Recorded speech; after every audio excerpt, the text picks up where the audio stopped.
Welcome to Pindar Poetry. We hope you learned something new. You open your Canva file and immediately confirm dimensions so you don't redesign the wrong size.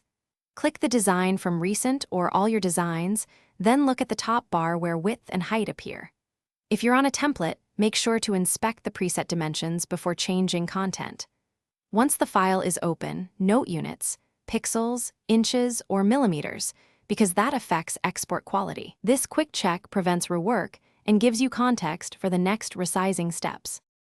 You use the resize tool to change dimensions precisely, which is faster than manual canvas edits. Click Resize in the top toolbar, pick a preset or enter custom numbers, and switch units between pixels, inches, or millimeters depending on output. If you need to keep the original, choose Copy and Resize so the original file remains unchanged. Once done, scan the layout. Elements may shift, so make adjustments. Remember, vector elements scale cleanly, while raster images may need higher resolution. You finish by verifying export settings so the final file matches your requirements. Click Share, then Download, confirm the file type and the displayed export dimensions, and select Quality, PDF for print or PNG/JPEG for screens, with 1x or 2x scaling for resolution.